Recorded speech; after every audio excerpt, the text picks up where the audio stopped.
निगमकल्पतरोर्गलितं फलं शुकमुखादमृतद्रवसंयुतं पिबत भागवतं रसमालयं मुहुरहो रसिका भुवि भावुकाः। कृष्णाय वासुदेवाय देवकी नन्दनाय च ನಂದಗೋಪಕುಮಾರಾಯ ಗೋವಿಂದಾಯ ನಮೋ ನಮಃ. ನಂದಗೋಕುಲದಲ್ಲಿ ಯಶೋದೆ ಇನ್ನೂ ಕಣ್ಣು ಬಿಡದೆ ಇರುವಾಗ ಆ ಪುಟ್ಟ ಮಗುನ ಬಿಟ್ಟು ಹೋಗಿದ್ನಲ್ಲ ವಸುದೇವ, ಮಧ್ಯರಾತ್ರಿ ಆ ಪುಟ್ಟ ಮಗು ಯಶೋದೆ ಕಣ್ಣು ಬಿಟ್ಟು ನೋಡ್ತಾಳೆ. ಅದೇನ್ರಿ ಮಗು ಅಲ್ಲ, ಮಗು ಹುಟ್ಟಲ್ಲ, ಯಾವುದೋ ದೇವಲೋಕದ ಮುದ್ದು ತುಂಡೊಂದು ಬಂದು ಭೂಮಿ ಮೇಲೆ ಬಿದ್ದಿರೋ ಥರ ಕಾಣ್ತಾ ಇದೆ. ಜಗದ್ವಿಲಕ್ಷಣವಾಗಿರತಕ್ಕಂಥ ಗಂಡು ಮಗು. ಅವಳು ಹಿಡಿಸಲಾಗದ ಸಂತೋಷ ಆಯಿತು. ಏನ್ರಿ ಇನ್ನೂ ಆಚೆ ಕಡೆ ನಿಂತಿದ್ದೀರ, ಬನ್ರಿ ನಿಮ್ಮ ಮಗನ ನೋಡ್ರಿ ಅಂತ ಕೂಗುತ್ತಾ ಇದ್ದಾಳೆ. ನಂದಗೋಪ ಓಡಿ ಬಂದ. ನಂದ ಕಂದ ಮುಕುಂದನನ್ನು ನೋಡಿ ಆನಂದದಿಂದ ವಿಚಿತ್ರವಾಗಿ ಕುಣಿತಾ ಇದ್ದಾನೆ, ನರ್ತನ ಮಾಡ್ತಾ ಇದ್ದಾನೆ. ಗೋಪಿಯರು ಕೂತಿದ್ದಾರೆ, ಗೋಪಾಲಕರು ಕೂತಿದ್ದಾರೆ, ಗೋವುಗಳಿದೆ. ಎಲ್ಲರನ್ನು ಗೋಪರನ್ನೆಲ್ಲ ಕರೆದ, ಗೋಪಿಯರನ್ನ ಕರೆದ, ಗೋಪಾಲಕರನ್ನ ಕರೆದ, ಗೋವುಗಳು ಕರೆದ. ಏನು ಕೂತಿದ್ದೀರ, ಮಗುನ್ ನೋಡ್ರಿ ಏನು ಚೆನ್ನಾಗಿದೆ. ಎಲ್ಲ ಬಂದು ಮಗುನ್ ನೋಡ್ತಾರೆ. ಅದೇನ್ರಿ ಆ ಸೌಂದರ್ಯ, ಜಗದೇಕ ಸುಂದರ, ಅತಿಲೋಕ ಸುಂದರ, ಮಹಾಸುಂದರ, ಮಹಾದ್ಭುತವಾಗಿರತಕ್ಕಂಥ ಆ ಕಳೆ ನೋಡ್ತು ಅಂತಂದರೆ ಒಂದು ಸಲ ಎರಡು ಸಲ ನೋಡ್ತಾರೆ. ಕಡೆಗೆ ಎಲ್ಲ ಗೋಕುಲದ ಪ್ರತಿ ಮನೆಗೆ ಹೋಗಿ ಬಾಗಲ ಬಡಿದ್ರು. ಇನ್ನೂ ಏನು ಮಲಗಿದಿರ್ರೆ, ಯಶೋದೆ ಮಗ ಹ್ಯಾಂಗಿದಾನೆ ನೋಡ್ಬರ್ರೆ. 10 ನಿಮಿಷದಲ್ಲಿ ಊರೇನೆ ಜ್ವಾಲೆ ಹರಡ್ದಂಗೆ ಹರಡ್ಬಿಡ್ತು ಸುದ್ದಿ. ಅಷ್ಟು ಜನನೂ ಬಂದರು, ಮಗುನ ನೋಡ್ತಾ ಇದ್ದಾರೆ. ತಕ್ಷಣ ಊರುಗಳಿಗೆ ಹಳ್ಳಿಗಳಿಗೆ ಸುದ್ದಿ ಕಳಿಸ್ತಾ ಇದ್ದಾರೆ. ಬೆಳಗ್ಗೆ ಆಯಿತು ಅಂತಂದರೆ ಊರಿನ ಪ್ರತಿಯೊಬ್ಬರು, ಗೋಕುಲದ ಪ್ರತಿಯೊಬ್ಬರು ಯಮನೆಗೆ ಹೋಗಿ ಸ್ನಾನ ಮಾಡಿಕೊಂಡು ಮಡಿ ಉಟ್ಕೊಂಡು ಬಂದರು. ತಮ್ಮ ಜನ್ಮದಲ್ಲಿ ಯಾವತ್ತೂ ಉಟ್ಕೊಳ್ತಿರಲಿಲ್ಲ ಹೊಸ ರೇಷ್ಮೆ ಸೀರೆಗಳನ್ನು, ಹಳೆ ಬಟ್ಟೆ ಒಬ್ಬರು ಉಟ್ಕೊಳ್ಳಿಲ್ಲ. ಕೃಷ್ಣ ಬಂದ ದಿನ ಸ್ವಾಮಿ ಅದು, ಕೃಷ್ಣ ಬಂದ ಊರು ಸ್ವಾಮಿ ಅದು. ಎಲ್ಲ ಹೊಸ ರೇಷ್ಮೆ ಬಟ್ಟೆಗಳನ್ನು ಉಟ್ಕೊಂಡ್ರು. ಒಬ್ಬೊಬ್ಬರು ಮನೆ ಮುಂದೆನೋ ಸಾರಣೆ, ಕಾರಣೆ, ರಂಗೋಲಿಗಳು, ಚಿತ್ತಾರ. ಪ್ರತಿಯೊಬ್ಬರ ಮನೆಗೂ ತಳಿರು ತೋರಣಗಳು, ಊರಿನ ದಾರಿಗಳು, ಊರಿನ ರಸ್ತೆಗಳು, ಎಲ್ಲ ಕಡೆ ತಳಿರು ತೋರಣಗಳ ಅದ್ಭುತವಾಗಿರತಕ್ಕಂಥ ಶೃಂಗಾರ. ಮತ್ತು ಎಲ್ಲರ ಮನೆಗಳ ಮೇಲೆ ಬಾವುಟಗಳನ್ನು ಹಾಕಿದ್ದಾರೆ. ಪ್ರತಿಯೊಂದು ದಾರಿಗೆ ದೊಡ್ಡ ಹೂಮಾಲೆಗಳನ್ನು ಮೇಲೆ ಹಾಕ್ತಾ ಇದ್ದಾರೆ. ಆಮೇಲೆ ಗೋಪಾಲಕರುಗಳೆಲ್ಲ ದನ ಕರುಗಳನ್ನೆಲ್ಲ ಯಮುನಾ ನದಿ ಕರ್ಕೊಂಡೋಗಿ ಸ್ನಾನಗಳನ್ನು ಮಾಡಿಸಿ, ಅದಕ್ಕೆ ಅರಿಶಿನ ಕುಂಕುಮ ಪೂಜೆ ಮಾಡಿ, ಬಗೆಯ ಬಣ್ಣಗಳಿಂದ ಅವುಗಳ ಅಲಂಕಾರ ಮಾಡಿ, ಹೂಮಾಲೆಗಳಿಂದ, ನವಿಲುಗರಿಗಳಿಂದ ಎಲ್ಲ ಗೋವುಗಳನ್ನು ಸಿಂಗಾರ ಮಾಡಿ, ಒಂದೊಂದು ಹಸುವಿನ ಮೇಲೂ ಹೊಸ ರೇಷ್ಮೆ ಬಟ್ಟೆಗಳನ್ನು ಹೊದಿಸಿ, ಅವುಗಳ ಕಾಲಿಗೆ ಗೆಜ್ಜೆಗಳನ್ನು ಕಟ್ಟಿ, ಅವುಗಳನ್ನು ನಡೆಸಿಕೊಂಡು ಕುಣಿಸ್ಕೊಂಡು ನರ್ತನ ಮಾಡಿಸ್ಕೊಂಡು ಕೃಷ್ಣ ಹುಟ್ಟಿದ ಮನೆ ಮುಂದೆ ಕರ್ಕೊಂಡು ಬರ್ತಾ ಇದ್ದಾರೆ. ಎಲ್ಲ ಗೋವರು, ಗೋಪಾಲಕರುಗಳು ಅವರುಗಳು ಕೂಡ ಹೊಸ ಬಟ್ಟೆ ಉಟ್ಟುಕೊಂಡು ಅದ್ಭುತವಾಗಿರತಕ್ಕಂಥ, ವಿಶೇಷವಾಗಿರತಕ್ಕಂಥ ಬಹುಮಾನಗಳನ್ನು ತಗೊಂಡು ಬಂದು ಬರ್ತಾ ಇದ್ದಾರೆ. ಹೆಣ್ಮಕ್ಳದ್ದು ಪಟ್ಟೆ ಸೀರೆಗಳನ್ನು ಉಟ್ಟುಕೊಂಡು, ಜರ್ತಾರಿ ಕುಂಬಸಗಳನ್ನ ಹಾಕ್ಕೊಂಡು, ಮುತ್ತಿನ ಹಾರವನ್ನು, ರತ್ನದ ಓಲಿಯನ್ನು, ಕೈ ಕಡಗಗಳನ್ನು, ಕಾಲಂದಿಗೆಗಳನ್ನು ಸಡಗರದಿಂದ, ಸಂಭ್ರಮದಿಂದ, ಏನೋ ಇಡೀ ಸ್ವರ್ಗ ತಮ್ಮ ಕೈ ಸಿಕ್ಕಿದೆ ಅನ್ನತಕ್ಕಂಥ ಆನಂದದ ಲಹರಿನಲ್ಲಿ ನರ್ತನ ಮಾಡಿಕೊಂಡು ಕೃಷ್ಣ ನೋಡೋಕ್ಕೆ ಬರ್ತಾ ಇದ್ದಾರಂತೆ. ಈಗ ಯಶೋದೆ ಮಗುನ ನೋಡ್ತಾ ಇದ್ದಾಳೆ. ಎಂಥ ಮುದ್ದು ಮಗು, ಏನು ಕಂದಮ್ಮ ನೀನು ನಮ್ಮೆಲ್ಲರ ಅರಸಾಗು, ಈ ನಂದಗೋಕುಲದ ನಂದ ಪ್ರಜೆಗಳ ರಾಜ ಆಗು, 100 ಕಾಲ ಸುಖವಾಗಿ ಬಾಳು ಅಂತಿದ್ದಾಳೆ. ಎಲ್ಲ ಒಂದು ಆಶೀರ್ವಾದ ಮಾಡ್ತಿದ್ದಾರೆ.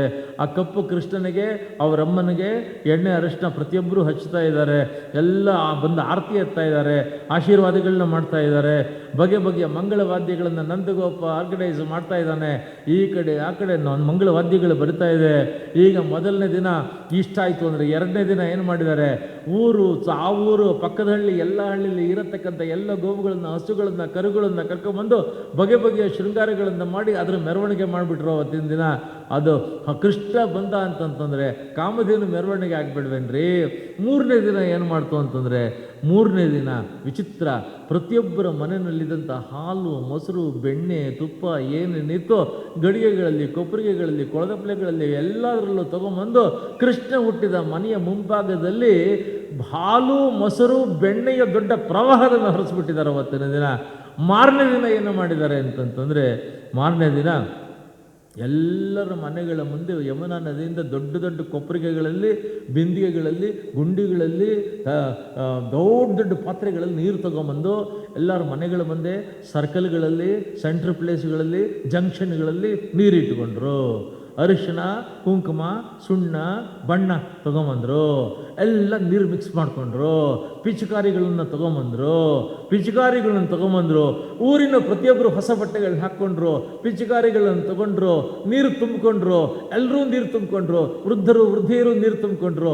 ನಂದಗೋಪ ನೀರು ತುಂಬಿಕೊಂಡ, ಪಿಚುಕಾರಿನಲ್ಲಿ ಹೊಡೆದ. ಆ ಅದ್ಭುತವಾಗಿರತಕ್ಕಂಥ ಆ ಓಕುಳಿ ಆಟವನ್ನು ಕೃಷ್ಣ ಹುಟ್ಟಿದಾಗ ಗೋಕುಲದಲ್ಲಿ ಮನೆಯಲ್ಲಿ ಗೋಕುಳಿ ಆಟ, ರಸ್ತೆಗಳಲ್ಲಿ ಓಕುಳಿ ಆಟ, ಯುವತಿಯರು ಓಕುಳಿ ಆಟ, ಹುಡುಗಿಯರು ಓಕುಳಿ ಆಟ, ವೃದ್ಧೆಯರು ಏನು ಕಮ್ಮಿ ಇಲ್ಲ. ಎಷ್ಟಾಗುತ್ತೋ ಅಷ್ಟು ಓಕುಳಿನ ಅವ್ರ ಮೇಲೆ ಇವ್ರ ಮೇಲೆ ಅವ್ರು ಹಾಕಿ ಆ ಸಂಭ್ರಮ ಏನೆಂದು ಹೇಳಲಿ. ಆನಂದ ಸಂಭ್ರಮ ಇನ್ನೇನು ಅದ್ಭುತ. ಈಗ ಅಕ್ಕಪಕ್ಕದ ಊರಿನಿಂದ ಜನ ಬಂದಿರತಕ್ಕಂಥವ್ರು ಕ್ಯೂ ನಿಂತು ತಿರುಪತಿ ದೇವಸ್ಥಾನದಲ್ಲಿ ಹೇಗೆ ಕ್ಯೂ ನಿಂತ್ಕೋತಾರೋ ಕೃಷ್ಣ ನೋಡೋದಕ್ಕೆ ಕಾಪಾಟಿ ಕ್ಯೂ ಅಂತೆ. Most the people who came to have the darshan the lord the moment the look at the Krishna, some went to the trance and many went to the dance. ಅಷ್ಟು ಅದ್ಭುತವಾಗಿರತಕ್ಕಂಥ ಎಕ್ಸ್ಟಸಿ ಯುಫೋರಿಯಾದಲ್ಲಿದ್ದಾರೆಲ್ಲ. ಆ ಕೃಷ್ಣ ಬಂದಿದ್ದಾನೆ ಅಂತ ಗೊತ್ತಾದ ತಕ್ಷಣ ನಂದಗೋಪ ಏನು ಮಾಡಿದ್ದಾನೆ, ತನ್ನ ಮನೆಯ ಮುಂಭಾಗದಲ್ಲಿ 7 ರಾಶಿಗಳನ್ನು ಹಾಕ್ಸಿದಂತೆ. ಏನು ರಾಶಿ ಅಂತಂದರೆ ರತ್ನದ ರಾಶಿ, ಮುತ್ತಿನ ರಾಶಿ, ವಜ್ರದ ರಾಶಿ, ವೈಡೂರ್ಯದ ರಾಶಿ, ಬಂಗಾರದ ರಾಶಿ, ಹೀಗೆ 7 ರಾಶಿಗಳನ್ನು ಹಾಕಿಸ್ತಾ ಇದ್ದಾನೆ. ಸಹಸ್ರಾರು ಗೋವುಗಳನ್ನು ಸ್ನಾನ ಮಾಡಿ ಅವುಗಳ ಮೇಲೆ ರೇಷ್ಮೆ ಬಟ್ಟೆ ಹಾಕಿ ಅದಕ್ಕೆ ಬೆಳ್ಳಿ ಕಡಿಗೆಗಳನ್ನು ಹಾಕಿ ಬಂಗಾರದ ಇಳಿಯ ರೇಷ್ಮೆ ಬಟ್ಟೆಗಳನ್ನು ಅಲಂಕರಿಸಿ ಅವುಗಳನ್ನು ನಿಲ್ಲಿಸ್ತಾ ಇದ್ದಾನೆ. ಎಲ್ಲ ಗೋವುಗಳ ಕೊರಳಿಗೆ ರತ್ನಹಾರವನ್ನು ಹಾಕ್ತಾ ಇದ್ದಾನೆ. ಹಾಕ್ಬಿಟ್ಟು ಗರ್ಗಾಚಾರ್ಯರನ್ನ ಕರೆಸಿಬಿಟ್ಟು ಸಪ್ತ ಗೋತ್ರಗಳ ವಿಪ್ರ ವರಿಷ್ಠರನ್ನು ಕರೆಸಿದರು. ಕರೆಸಿ ರತ್ನದ ದೊಡ್ಡ ರಾಶಿ ಒಂದು ಗೋತ್ರದವರೆಗೆ, ಬಂಗಾರದ ಒಂದು ರಾಶಿ ಇನ್ನೊಂದು ಗೋತ್ರದವರೆಗೆ, ಮುತ್ತಿನ ರಾಶಿ ಇನ್ನೊಂದು ಗೋತ್ರದವರೆಗೆ, ವಜ್ರದ ರಾಶಿ ಇನ್ನೊಂದು ಗೋತ್ರದವರೆಗೆ, ವೈಡೂರ್ಯದ ರಾಶಿ ಇನ್ನೊಂದು ಗೋತ್ರದವರೆಗೆ, ಎಲ್ಲ ಶ್ರೋತಿಯರಿಗೆ, ವಿಪ್ರರಿಗೆ, ಬ್ರಾಹ್ಮಣರಿಗೆ ಈ ಬಂಗಾರದ ಸರಗಳನ್ನು, ರತ್ನಹಾರಗಳನ್ನು ಹಾಕಿದ್ದಂಥ ಗೋವುಗಳ ದಾನವನ್ನು ಮಾಡ್ತಾ ಇದ್ದಾನೆ. ಹೀಗೆ ಬ್ರಾಹ್ಮಣರು ಸ್ವಸ್ತಿ ವಾಚನ ಮಾಡ್ತಿದ್ದಾರೆ. ವೇದಘೋಷಗಳ ಮುಗಿಲು ಮುಟ್ಟಿದೆ, ಮಂಗಳವಾದ್ಯಗಳು ಬರ್ತಾ ಇದೆ. ಅಂತಹ ಸಂದರ್ಭದಲ್ಲಿ ಗರ್ಗಾಚಾರ್ಯರು ಬಂದು ಅದಕ್ಕೆ ಜಾತಕರ್ಮವನ್ನು ಮಾಡಿಸಿದರು. ಆ ಜಾತಕರ್ಮ ಮಾಡುವಾಗ ಸಾಮಾನ್ಯವಾಗಿ ಪುರೋಹಿತರು ಮಗುವನ್ನು ಮೂಗಿನ ಹತ್ರ ಬಂದು, ಮುಖದ ಹತ್ರ ಬಂದು ಅದರ ಗಂಧವನ್ನು ಅಗ್ರಹಣ ಮಾಡ್ತಾರೆ ತಂದೆ ತಾಯಿ ಪುರೋಹಿತರು. ಆವತ್ತು ಗರ್ಗಾಚಾರ್ಯರು ಮಗುವಿನ ನೆತ್ತಿ ಮೂಸು ನೋಡ್ತಾರಂತೆ. ಈ ಲೋಕದ್ದೇ ಅಲ್ಲ ಈ ಗಂಧ ಅಂತ ಅವತ್ತು ಹೇಳ್ತಾ ಇದ್ದಾರೆ. ಭಾಗವತ ಹೇಳುತ್ತೆ, ಈ ಲೋಕದ್ದಲ್ಲ ಈ ಗಂಧ, ಇದು ದಿವ್ಯವಾಗಿರತಕ್ಕಂಥ ಸರ್ವಲೋಕ ಗಂಧಕ್ಕೆ ಗಂಧವಾಗಿರತಕ್ಕಂಥದ್ದಿದು. ಇದು ಈ ಮಗು ಈ ಲೋಕದ್ದಲ್ಲ ಅನ್ನೋದನ್ನು ಹೇಳ್ತಾ ಇದ್ದಾರೆ. ಆಮೇಲೆ ಮಾರನೇ ದಿನ ಬೇರೆ ಊರುಗಳಿಂದ ಜನಗಳು ಬರೋಕ್ಕೆ ಪ್ರಾರಂಭ ಆದಮೇಲೆ ಗೋಪಿಯರು ಉಪ್ಪರಿಗೆಗಳ ಮೇಲೆ ತಮ್ಮ ಮನೆ ಮಾಡಿಗಳ ಮೇಲೆ ನಿಂತ್ಕೊಂಡು ಬೇರೆ ಊರುಗಳಿಂದ ಮಗು ನೋಡೋಕ್ಕೆ ಯಾರು ಬರ್ತಾರೋ ಅವ್ರ ಮೇಲೆ ಪಂದೀರನ್ನು ಚೆಲ್ತಾ ಇದ್ದಾರಂತೆ. ಆಮೇಲಿಂದ ಕಮಲದ ಹೂಗಳ ಪಕಳೆಗಳನ್ನು ಅವ್ರ ಮೇಲೆ ಹಾಕ್ತಾ ಇದ್ದಾರೆ. ಹೂವಿನ ಹಾರಗಳನ್ನು ದೊಡ್ಡ ಮನುಷ್ಯರು ಬರ್ತಾ ಇರೋರ್ಗೆ ಹಾಕ್ತಿದ್ದಾರೆ. ಪ್ರತಿಯೊಬ್ಬರಿಗೂ ಕೂಡ ವಿಶೇಷವಾಗಿರತಕ್ಕಂತಹ ಒಂದು ಸ್ವಾಗತವನ್ನು ಕೋರ್ತಾ ಇದ್ದಾರೆ. ಹೀಗೆ ಆ ಕೃಷ್ಣ ಹುಟ್ಟಿದ 5 ದಿನ ಗೋಕುಲದಲ್ಲಿ ನಡೆದಿರತಕ್ಕಂಥ ಉತ್ಸವ ಇದೆಯಲ್ಲ, even today that is repeated. Krishna Janmashtami ಟೈಮ್ನಲ್ಲಿ ಯಾರು ವೃಂದಾವನಕ್ಕೆ ಮಧುರೆಗೆ ಹೋಗ್ತಿರೋ, ಕೃಷ್ಣ ಹೇಗೆ ಹುಟ್ಟಿದಾಗ ರಾಧೇ ಕೃಷ್ಣ ಅಂತ ಜನ ಸಂಭ್ರಮಿಸ್ತಾ ಇದ್ರು, ಪ್ರಪಂಚ ಮರ್ತು ಹೋಗ್ತಾ ಇದ್ರು, even today the local people they celebrate and they recollect the whole thing, they represent the whole thing. ಅಷ್ಟು ಅದ್ಭುತವಾಗಿರತಕ್ಕಂಥ ಆ ಲಕ್ಷ ಜನ ಸಂತೋಷ ಪಟ್ಟಿದ್ದಾರೆ. ಈಗ ಈ ಕಡೆ ಏನಾಗಿದೆ, ಈ ಕಡೆ ಪೂತನಿ ಬಂದ್ಲು, ಎಲ್ಲ ಸ್ಕೌಟ್ ಮಾಡ್ತಾ ಇದ್ದಾಳೆ, ಸರ್ಚ್ ಮಾಡ್ತಾ ಇದ್ದಾಳೆ. ನ್ಯೂಸ್ ಬಂತು, ಯಾವುದೋ ಹಳ್ಳಿ ಅಂತೆ, ನಂದಗೋಕುಲ ಅಂತೆ, ಎಲ್ಲ ಊರಿನವರು ಸಾಲುಗಟ್ಟು ಹೋಗ್ತೀಯಾರಂತೆ, ವಿಲಕ್ಷಣವಾಗಿದೆಯಂತೆ, ವಿಲಕ್ಷಣವಾಗಿದೆಯಂತೆ ಮಗು. ಓಹೋ, ಅಲ್ಲೂ ಒಂದು ಟ್ರೈ ಮಾಡೋಣ ಅಂತ ಬಂದ್ಲು. ನೋಡಿದರೆ ಮಗುನ ನೋಡೋದಕ್ಕೆ ಕ್ಯೂ ಎಷ್ಟಿದೆ ಅಂತಂದರೆ ತಿರುಪತಿ ದೇವಸ್ಥಾನದ ಕ್ಯೂ ಥರ ನಿಂತಿದೆ. ಈ ಕ್ಯೂನಲ್ಲಿ ನಾನು ನಿಂತ್ಕೊಂಡ್ರೆ ಯಾವ ಜನ್ಮಕ್ಕೆ ದರ್ಶನ ಆಗೋದು ಅಂದ್ಕೊಂಡ್ಲು. ಆವಾಗ ಏನು ಮಾಡಿದ್ಲು, ಇವರೆಲ್ಲ ಸಾಮಾನ್ಯ ಜಾನಪದ ಜೇಸಿ ಹಳ್ಳಿಯ ಹೆಣ್ಮಕ್ಳು, ಹಳ್ಳಿ ಗಂಡು ಹುಡುಗರುಗಳು, ಅವ್ರ ಥರ ನಿಂತ್ಕೊಂಡ್ರೆ ಇನ್ನು ಎಷ್ಟು ದಿನ ಬೇಕೋ 48 hours ಬೇಕು ದರ್ಶನಕ್ಕೆ. ಅದಕ್ಕೇನು ಮಾಡಿದ್ಲು, most ultra modern urban glamorous girl ಥರ, ಸಿಟಿ ಗರ್ಲ್ ಥರ ಆಗಿಬಿಟ್ಲು. ಫಸ್ಟ್ ಕ್ಲಾಸ್ ಡ್ರೆಸ್ ಮಾಡಿಕೊಂಡು ಕ್ಯಾಡಿಲಾಕ್ ಕಾರಲ್ಲಿ ಇಳಿತಾರಲ್ಲ ಆ ಟೈಪ್ನಲ್ಲಿ ಬಂದು ಎಲ್ಲ ಟಕ ಟಕ ಟಕ ದಾರಿ ಕೊಟ್ಟರು. ಯಾರೋ ಮಧುರೆಯ ರಾಜಮನೆತನದ ದೊಡ್ಡ ಹೆಣ್ಮಗಳು ಬಂದಿಲ್ಲಪ್ಪ, ದಾರಿ ಬಿಡಿ ದಾರಿ ಬಿಡಿ ದಾರಿ ಬಿಡಿ ಅಂತಂತಂದರು. ಬಿಟ್ಟ ತಕ್ಷಣ ಒಳಗೆ ಕರ್ಕೊಂಡು ಹೊರಟೋದ್ರು. ಯಶೋದೆ ಮಗುನ ಮಲಗಿಸ್ಕೊಂಡಿದ್ದಾಳೆ, ಬರ್ತಿದ್ದಾರೆ. ನೋಡಿದ್ಲು, ಒಂದು ಸಲ ನೋಡಿದ್ಲು ಪೂತನಿ, ಎಷ್ಟು ಬ್ಯೂಟಿಫುಲ್ಲಾಗಿ ಬಂದಿದ್ದಾಳೆ ಅಂತಂದರೆ, ಗ್ಲ್ಯಾಮರಸ್ ಆಗಿ ಬಂದಿದ್ದಾಳೆ. ಎಲ್ಲರೂ ಬರೀ ಕೂತ್ಕೊಳ್ಳಿ ಅಂತಾರೆ. ಅವಳೆಲ್ಲೋ ಬುದ್ಧಿ ಇದೆಯೇನ ನಿನಗೆ ಯಶೋದೆ? ಈ ಪಾಟಿ ಜನ, ಈ ಬೆವರು, ಈ ಪಾಟಿ ಒದ್ದಾಡ್ತಿದೆ ಮಗು ಮೈಕೈ ಸೋತೋಗಿದೆ, ನೀನು ಇಷ್ಟು ಸುಸ್ತಾಗಿದೆಯಾ? ಫಸ್ಟ್ ಅದು ಗಾಳಿ ಉಸಿರಾಡಕ್ಕಾಗ್ತಾ ಇಲ್ವಲ್ಲೇ, ನೀನು ದರ್ಶನ ನಿಲ್ಲಿಸು, ಫಸ್ಟು ಕಳಿಸು ಎಲ್ರೂ ಆಚೆ, ಮಗು ಆರಾಮಾಗಿ ಉಸಿರಾಡಲಿ ಫಸ್ಟ್ ಅಂತ ಏನೋ ತುಂಬ ಹಿತ ಅನ್ನೋ ಥರ ಹೇಳಿದ್ಲು. ಎಲ್ಲರನ್ನೂ ಕಳಿಸಿದ್ರು, ದರ್ಶನ ನಿಲ್ಲಿಸಿದ್ಲು. ಯಶೋದೆ ಮಗು ಅವಳು 3 ಜನ ಇದ್ದಾರೆ ಅಲ್ವೇ, ಮುಖ ನೋಡು, ನಿನ್ನ ಕಣ್ಣು ನೋಡು, ಬೆವ್ತು ಹೋಗಿದೆ, ಎಷ್ಟು ಆಯಾಸ, ಸುಸ್ತು. ಈ ಪಾಟಿ ಜನ ಮಗು ಒಂದು ಕೈ ಬಿಟ್ಟು 1 ನಿಮಿಷ ಬಿಟ್ಟಿಲ್ಲ, ಆರಾಮಾಗಿ ನನಗೆ ಎಷ್ಟು ಬಾಣಂತನ ಮಾಡಿದ್ದೀನೋ ಏನೋ, ಕೊಡು ಇಲ್ಲಿ, ನಾನು ಆರಾಮ ಎತ್ಕೊಳ್ತೀನಿ. ಹೋಗಿ ಮುಖ ತೊಳ್ಕೊಂಡು ಫ್ರೆಶ್ ಆಗಿ ನಿಂಗೊಂದು ಲೋಟ ನಂಗೊಂದು ಲೋಟ ಕಾಫಿ ಮಾಡ್ಕೊಂಬಾ ಕಳಿಸಿದ್ಲು. ಯಶೋದೆ ಹೋದ್ಲು. ಒಬ್ಬಳೇ ಇದ್ದಾಳೆ ಆರಾಮಾಗಿ, ಮಗು ಇದೆ. ನೋಡಿದ್ಲು, ಕಂಸನ್ ಜ್ಞಾಪಿಸ್ಕೊಂಡ್ಲು. ಆಹಾ, ಇದೇ ಮಗು, ಇದೇ ಲಕ್ಷಣ ಅವನು ಹೇಳಿದ್ದು. ಈ ಮಗುಗೆ ಈ ಪೂತನಿನ ಪ್ರತಿಕ್ಷಣ ಪ್ರತಿನಿತ್ಯ ಗುಟುಕುಟ್ಗೆ ವಿಷ ಕೊಟ್ಟು ಕಂಸ ಇವಳನ್ನು ವಿಷಕನ್ಯಾಗಿ ಬೆಳೆಸಿದ್ದ. ಇವಳ ಪ್ರತಿಯೊಂದು ದೇಹದ ಪ್ರತಿ ಭಾಗ ಪೂರ್ತಿ ವಿಷ, ಕರ್ಕೋಟಕ ವಿಷ. ಇವಳು ನಿನಗೆ ಹಾಲು ಕೊಡ್ತೀನ ಮಗು ಅಂತ ಹೇಳಿ ಎದೆಗೆ ಮಗುನ ತಂದ್ಕೊಂಡು ಹಾಲು ಕುಡಿಸೋ ನೆಪದಲ್ಲಿ ವಿಷ ಕುಡಿಸ್ತೀನಿ. 1 ನಿಮಿಷ ವಿಷ ಹೀರುತ್ತೆ, ಪ್ರಾಣ ಬಿಡುತ್ತೆ. ಪ್ರಾಣ ಬಿಟ್ಟ ತಕ್ಷಣ ಇಲ್ಲಿಂದ ನಾನು ಅವನಿಗೆ ವಾಟ್ಸಪ್ ಮಾಡ್ತೀನಿ, ಮೆಸೇಜ್ ಮಾಡ್ತೀನಿ, SMS ಕಳಿಸ್ತೀನಿ. ಅವನ ತಕ್ಷಣ ಸಂತೋಷಪಟ್ಟು ಪದ್ಮಶ್ರೀ ಅವಾರ್ಡಿಗೆ ರೆಡಿ ಮಾಡ್ಕೊಂಡ್ಬಿಡ್ತಾನೆ. ಇವಳದೆಲ್ಲ ಐಡಿಯಾ ಮಾಡಿ ಮಗುನ ತಗೊಂಡು ಎದೆ ಕೊಟ್ಲು. ಕುಡಿಯಪ್ಪ ಬಂಗಾರ, ಹಾಲು ಕುಡಿಯೋ ಅಂತ ವಿಷ, ಮೈಯೆಲ್ಲ ವಿಷ ತುಂಬ್ಕೊಂಡಿದ್ದಾಳೆ. ಆ ಮಗು ಬಾಯಿ ತೆಗೀತು. ಇವಳಿಗಿನ್ನೂ ಖುಷಿ, ಬಾಯಿ ಇಡ್ತು, ಇನ್ನೂ ಖುಷಿ. ಇನ್ನೊಂದು ಕ್ಷಣ ಹೀರಕ್ಕೆ ಪ್ರಾರಂಭ ಮಾಡ್ತು. ಎಂಥ ಖುಷಿ ಅಂದರೆ ಅವಳಿಗಾಗಲೇ ಪಿಕ್ಚರು, ಏನು ಪಿಕ್ಚರ್ ಅಂದರೆ ಡೆಲ್ಲಿ ರೆಡ್ ಫೋರ್ಟಲ್ಲಿ ಅವಳು ಪದ್ಮಶ್ರೀ ತಗೊಳ್ತಾ ಇರೋ ಫೋಟೋ ಬೇರೆ ಬಂದ್ಬಿಡ್ತು ಅವಳಿಗೆ. ಅಷ್ಟರೊಳಗೇನಾಯಿತು, ಹೀರಕ್ಕೆ ಶುರು ಹೀರ್ದ ಏನ್ನ ಹಾಲ್ನಲ್ಲ, ಅವಳ ಪ್ರಾಣವೇ ಹೀರ್ದ. ಬಿಡೋ ಬಿಡೋ ಬಿಡೋ ಬಿಡೋ ಅಂತ ಕಿರಿಸ್ತಾ ಇದ್ದಾಳೆ. ಎಲ್ಲಿ ಬಿಡೋದು, ಪೂರ್ತಿ ಪ್ರಾಣ ಹೀರ್ದ. ದಪ್ಪಂತ ಬಿದ್ದರೆ ರಾಕ್ಷಸಿ ಆದ್ಲೋ, ಒರಿಜಿನಲ್ ಆದ್ಲೋ. ಈ ಕಡೆ ಗೋಡೆ ಹೊಡಿತು, ಈ ಕಡೆ ಗೋಡೆ ಹೊಡಿತು, ಈ ಕಡೆ ಹೋಯ್ತು. ಅರ್ಧ ಕ್ರೋಶ ಊರು ಅಂತಾರೆ, ಅಂದರೆ ಈ ಮನೆಗಳು, ಈ ಕಡೆ ಮರಗಳು ಎಲ್ಲ ದಬ ದಬ ದಬ ಬಿದ್ದೋದ್ವು. ಅರ್ಧ ಊರು ಪೂರ್ತಿ ಡೆಡ್ ಬಾಡಿ. ಅಮ್ಮ ತಕ್ಷಣ ಒಳಗಡೆಯಿಂದ ಬಂದು ನೋಡ್ತಾಳೆ. ಮಗು ಇಲ್ಲಿ ಫಸ್ಟ್ ಮಗು ನೋಡಿದರೆ ಇವಳು ದೊಡ್ಡ ರಾಕ್ಷಸ ದೇಹ, ಅದ್ರ ಎದೆ ಹತ್ರ ಮಗು ಆಟ ಆಡ್ಕೊಂಡಿದೆ. ಆ ಮಗುನ ಕರ್ಕೊಂಬಂದ್ರು.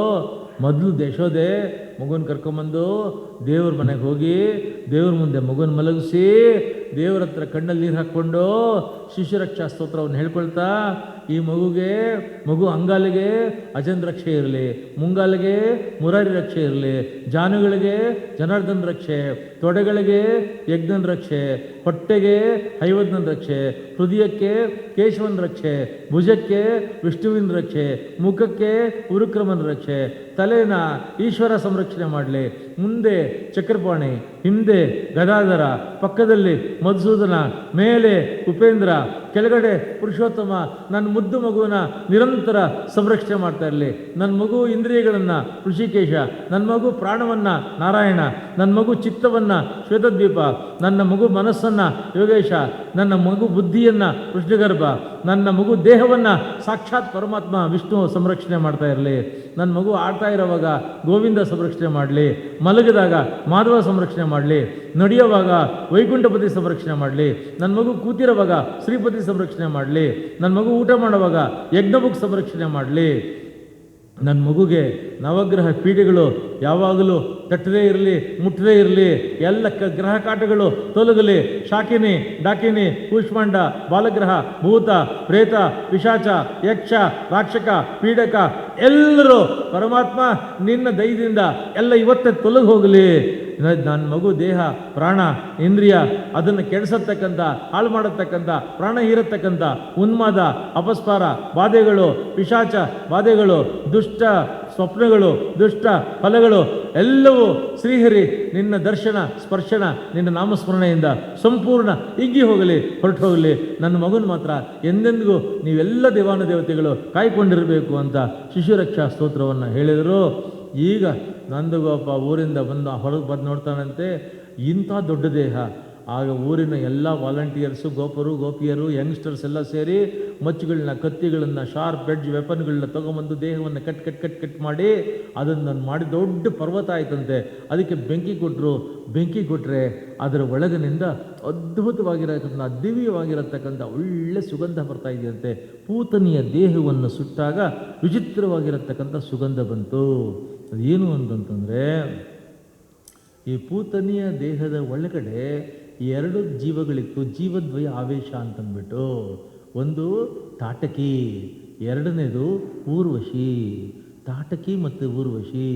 ತಾಟಕಿ ಅನ್ನತಕ್ಕಂಥವಳು ಇವನ್ನು ಕೊಂದೇ ಬಿಡಬೇಕು ಅನ್ನತಕ್ಕಂಥ ರಾಮ ಅವತಾರದಲ್ಲಿ ಇದ್ದಂಥ ದ್ವೇಷ ಮತ್ತು ರೋಷವನ್ನು ಈಗ ಇವನಿಗೆ ವಿಷ ಕೊಟ್ಟು ತೀರಿಸ್ಕೊಳ್ತೀನಿ ಅಂತ ಬಂದು ಈ ದೇಹದಲ್ಲಿ ಸೇರಿಕೊಂಡಿದ್ದಂಥವಳು ಪೂತನಿಯ ದೇಹದಲ್ಲಿ ತಾಟಕಿ.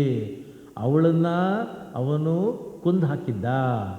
ಊರ್ವಶಿ ಅನ್ನತಕ್ಕಂಥವಳು ಇವು ನನ್ನ ಯಾವುದೇ ಜೀವನದಲ್ಲಿ ನನ್ನ ಅವತಾರಗಳಲ್ಲಿ ನನ್ನ ಮಗುವಾಗಿ ನಾನು ಪಡ್ಕೊಂಡು ಒಂದು ಅಮೃತ ಹಾಲು ಕೊಡಿಸ್ಬೇಕು ಅವನಿಗೆ ಅಂತ ಮಾತೃಭಾವದ ಪ್ರೀತಿಯನ್ನು, ವಾತ್ಸಲ್ಯವನ್ನು ಧಾರೆ ಎರೆದು ಪ್ರಾರ್ಥನೆ ಮಾಡ್ಕೊಂಡಿದ್ಲು. ಅದನ್ನು ಅನುಗ್ರಹ ಮಾಡ್ದ. ಆ ಊರ್ವಶಿ ಈ ದೇಹದಿಂದ ಹೋಗುವಾಗ ಊರ್ವಶಿಯ ದೇಹದಲ್ಲಿದ್ದಂತಹ ಆ ದೇವ ಸುಗಂಧ ಈಗ ಅವಳ ದೇಹದಿಂದ ಈಚೆಗೆ ಬರ್ತಾ ಇತ್ತು ಅನ್ನತಕ್ಕಂಥದ್ದನ್ನು ಹೇಳ್ತಾ ಇದ್ದಾರೆ. ಈಗ ಈ ಮಕ್ಕಳನ್ನು ಹುಟ್ಟಿದ ತಕ್ಷಣವೇ ಆಚೆ ಕರ್ಕೊಂಡೋಗೋದು, ಹೋಟ್ಲಿಗೆ ಕರ್ಕೊಂಡೋಗೋದು ಅವೆಲ್ಲ ಹಿಂದೆ ಮಾಡ್ತಿರಲಿಲ್ಲ.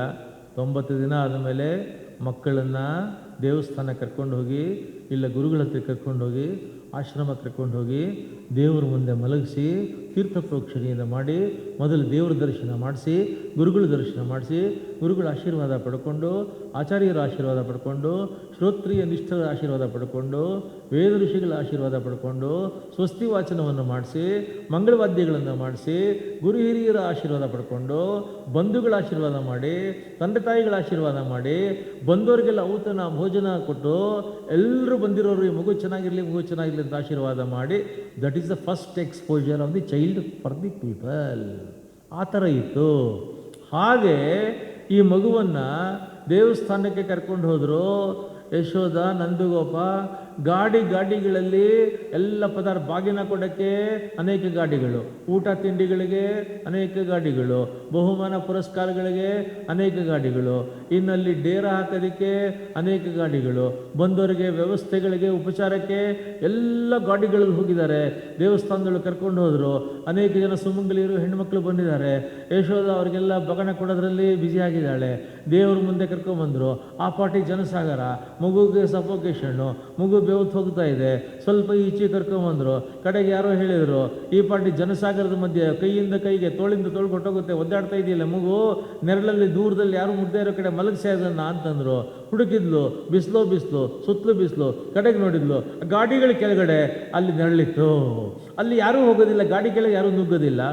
ಸರಿ, ಇಬ್ಬರು ಹುಡುಗರನ್ನ ಕರ್ಕೊಂಡು ಹೋದ್ಲು. ಅಲ್ಲಿ ಟೌಲ್ ಹಾಸಿದ್ಲು, ಅದರ ಮೇಲ್ಗಡೆ ಮಗುನ ಮಲಗಿಸಿದ್ಲು.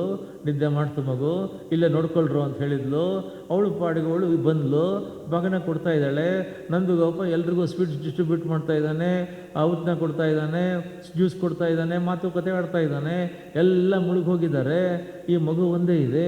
ಈಗ ಇನ್ನೊಬ್ಬ ರಾಕ್ಷಸ ಶಕಟಾಸುರ ಅನ್ನತಕ್ಕಂಥವನು ಕಂಸನಿಂದ ಪ್ರೇರಿತನಾಗಿ ಬಂದ. ಹೇಗೆ ಬಂದ ಅಂದರೆ, ಗಾಡಿಯ ಚಕ್ರದ ಒಳಗೆ ಸೇರಿಕೊಂಡ, ನೋಡ್ದ, ಪಕ್ಕದಲ್ಲೇ ಮಗು ಇದೆ, ಒಂದೇ ಮಗು ಇದೆ, ಯಾರೂ ಸೆಕ್ಯೂರಿಟಿ ಇಲ್ಲ, ಗೋಲ್ಡನ್ ಆಪರ್ಚುನಿಟಿ ಅಂದ್ಕೊಂಡ. ಚೂರು ಯಾರಿಗೂ ಗೊತ್ತಾಗದೆ ಒಂದು ಸ್ವಲ್ಪ ಚಕ್ರ ಮೂವ್ ಮಾಡೋದು, ಇನ್ಯಾರಿಗೂ ಆ ಕಡೆ ಈ ಕಡೆ ನೋಡೋದು, ಇನ್ನೊಂದು ಚೂರು ಮೂವ್ ಮಾಡೋದು, ಮಗು ಪಕ್ಕನೇ ಚಕ್ರ ಬಂದಿದೆ. ಏನು ಖುಷಿ ಆಗೋದು ಅಂದರೆ ಇನ್ನು ನೆಕ್ಸ್ಟ್ ಪುಷ್ ಅಷ್ಟೇ. ನೆಕ್ಸ್ಟ್ ಪುಷು ಮಗು ಹೊಟ್ಟೆ ಮೇಲೆ ಹೋಗುತ್ತೆ. ನನ್ನ ಸಮಸ್ತ ದೈತ್ಯ ಶಕ್ತಿಯನ್ನು ಚಕ್ರದ ಒಳಗಡೆ ಹಾಕಿ ತುಕ್ಕದೆ ಅಂದರೆ ಸ್ಕ್ವೀಸ್ ಆಗೋಗುತ್ತೆ, ಸ್ಕ್ವಾಶ್ ಆಗೋಗುತ್ತೆ, ಕತ್ತರಿಸಿ ಹಾಕಿಬಿಟ್ಟು ಮಗುನ. ಆಮೇಲೆ ನೋಡ್ರಿ ನನಗೆ ಪದ್ಮಭೂಷಣ್ ಅವಾರ್ಡ್ ಅಂತ ಖುಷಿ ಆಗೋಗಿದ್ದಾನೆ. ಸರಿ ಬಂದ, ಇದು ಬಂತು, ಬಂದು ಅಲ್ಲಿವರೆಗೂ ನಿದ್ದೆ ಮಾಡ್ತಾ ಇದೆ ಮಗು. ಇನ್ನೇನು ಚಕ್ರ ಇವನ ಹೊಟ್ಟೆ ಮೇಲೆ ಹತ್ತಬೇಕು, ನಿಧಾನವಾಗಿ ಮಗು ಕಂಡುಬಿಡ್ತು. ಕಂಡುಬಿಟ್ಟು ಎಡಗಡೆಯ ಕಾಲನ್ನ ಸ್ವಲ್ಪ ಮೇಲಕ್ಕೆತ್ತಿತು. ಎತ್ತಿಬಿಟ್ಟು ಒಂಚೂರು ಮೇಲಕ್ಕೆತ್ತಿ ಕಡೆ ಕಿರುಬೆರಳು ತಗೊಂತು. ಕಿರುಬೆರಳನ್ನು ಚಕ್ರದ ಪಕ್ಕ ತಂತು. ಕಿರುಬೆರಳಿನ ಕೊನೆ ಅದರ ಮೊನೆಯಿಂದ ಈ ಚಕ್ರಕ್ಕೆ ಒಂದು ಒದಿತು ಮಗು. ಒದ್ದ ರಭಸದ ಪ್ರವಾಹ ಹೇಗಿತ್ತು ಅಂದರೆ ಬರೀ ಚಕ್ರ ಅಲ್ಲ, ಚಕ್ರದ ಗಾಡಿ ಒಳಗಿದ್ದ ಲಗೇಜು, ಅದರ ಮೇಲಿದ್ದಂಥ ಎಲ್ಲ ಕವರು ಅಷ್ಟು ಇಡೀ ಗಾಡಿ ಮೇಲಕ್ಕೆ ಹೋಯ್ತು. ಫುಲ್ಲು ಮೇಲಕ್ಕೆ ಹೋಗಿ ಮೇಲಿನಿಂದ ಕೆಳಗಡೆ ಬೀಳುವಾಗ ದೊಡ್ಡ ರಾಕ್ಷಸ ಬಿದ್ದು ರಾಕ್ಷಸ ಮೃತನಾದ ಶಕಟಾಸುರ.